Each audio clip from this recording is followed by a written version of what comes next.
नमस्कार दोस्तों, हमारी चैनल एवी वीडियो में आप सभी का दिल से स्वागत है। दोस्तों, आज की कलियुग आगमन की कहानी आपके लिए बहुत ही ज्ञानवर्धक और महत्वपूर्ण होने वाली है। आपसे निवेदन है कि वीडियो अंत तक जरूर देखें। वीडियो पसंद आए तो लाइक और सब्सक्राइब जरूर करें। चलिए बिना देरी के वीडियो शुरू करते हैं। कलियुग हिंदू धर्म के अनुसार 4 युगों में से अंतिम युग है, जो सत्ययुग, त्रेतायुग और द्वापर युग के बाद आता है।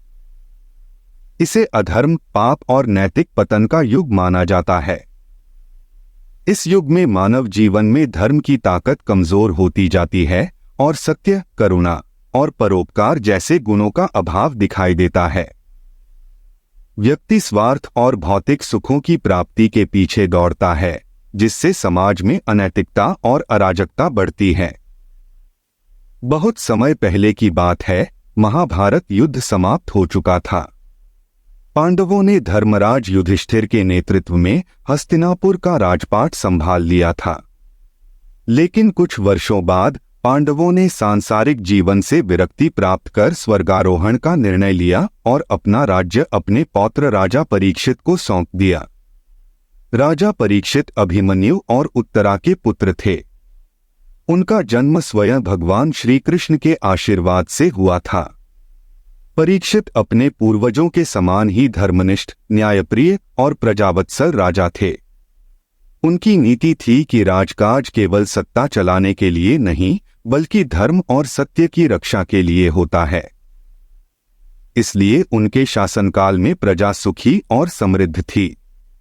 लेकिन समय अपनी गति से चलता रहता है। जैसे ही द्वापर युग समाप्त हुआ, कलियुग का आगमन हुआ। कलियुग का स्वभाव अत्यंत मायावी और अधर्मकारी था। उसका उद्देश्य मनुष्यों के हृदयों में अधर्म, झूठ, लोभ और पापों का विस्तार करना था। लेकिन परीक्षित के राज्य में कलियुग को प्रवेश की अनुमति नहीं थी, क्योंकि राजा धर्म का पालन कठोरता से कर रहे थे। कलियुग ने बहुत प्रयास किए, लेकिन वह किसी तरह राजा परीक्षित के राज्य में प्रवेश नहीं कर सका। एक दिन उसने कपट का सहारा लिया। वह एक ब्राह्मण का वेश धारण कर राजा परीक्षित से भेंट करने के लिए उनके महल पहुंचा। राजा ने ब्राह्मण का आदर करते हुए कहा, आपका स्वागत है। बताइए, मैं आपकी क्या सेवा कर सकता हूं? कलियुग ने विनम्रता से उत्तर दिया, महाराज, मैं आपके राज्य में शरण चाहता हूं। कृपया मुझे कहीं निवास करने की अनुमति दें। राजा परीक्षित ने कहा, मेरे राज्य में केवल सत्य, धर्म, दया और प्रेम का वास है। अधर्म, लोभ और पाप यहाँ स्थान नहीं पा सकते। तुम्हारे लिए यहाँ कोई जगह नहीं है। तब कलियुग ने बड़ी चतुराई से उत्तर दिया, हे राजन, आप धर्मराज के वंशज हैं। क्या किसी को शरण देना भी धर्म नहीं है? अगर आप मुझे पूरी तरह नहीं रोक सकते, तो कृपया मुझे कुछ स्थान दे दीजिए। राजा परीक्षित को यह सोचकर दया आ गई कि किसी को शरण देना भी धर्म है। उन्होंने कहा, ठीक है, मैं तुम्हें 4 स्थान देता हूं, जहां लोग झूठ बोलते हैं, जहां मद्यपान होता है, जहां लोग जुआ खेलते हैं, जहां लोग हिंसा करते हैं। कलियुग ने राजा को धन्यवाद दिया और कहा, मैं इन्हीं स्थानों पर निवास करूंगा। लेकिन एक दिन आएगा जब मैं धीरे धीरे सब जगह फैल जाऊंगा। राजा परीक्षित अत्यंत सावधान रहते थे, ताकि उनके राज्य में अधर्म का प्रवेश न हो सके। लेकिन एक दिन कलियुग ने राजा के मन में अहंकार और क्रोध उत्पन्न करने की योजना बनाई। एक दिन जब राजा परीक्षित शिकार करने के लिए वन में निकले, तो उन्होंने एक हिरण का पीछा किया। बहुत समय तक वह हिरण को खोजते रहे, लेकिन वह दिखाई नहीं दिया। अंततः राजा बहुत थक गए और प्यास से व्याकुल हो उठे। प्यास से बेचैन होकर उन्होंने आसपास पानी की तलाश की और उन्हें एक साधु का आश्रम दिखाई दिया। यह ऋषि शमीक का आश्रम था, जो गहन तपस्या में लीन थे। परीक्षित ऋषि के पास पहुंचे और उनसे पानी मांगने के लिए पुकारा। लेकिन ऋषि शमीक ध्यानमग्न थे। इसलिए उन्होंने राजा की बात नहीं सुनी। राजा परीक्षित को यह लगा कि ऋषि ने जानबूझकर उनका अपमान किया है। प्यास और थकान के कारण उनका क्रोध बढ़ गया। गुस्से में आकर उन्होंने एक मृत सर्प उठाया और उसे ऋषि शमीक के गले में डाल दिया। तपस्वी ऋषि ने इस अपमान का कोई उत्तर नहीं दिया, क्योंकि वे ध्यान की अवस्था में थे। लेकिन उनके पुत्र श्रृंगी को जब इस घटना का पता चला तो वह क्रोधित हो उठा। उसने तुरंत राजा परीक्षित को श्राप दिया, जिसने मेरे पिता का अपमान किया है, उसे 7वें दिन तक्षक नाग के डसने से मृत्यु होगी। जब राजा परीक्षित को इस श्राप की जानकारी मिली तो उन्हें बहुत पछतावा हुआ। वे समझ गए कि उनका यह आचरण धर्म के विरुद्ध था।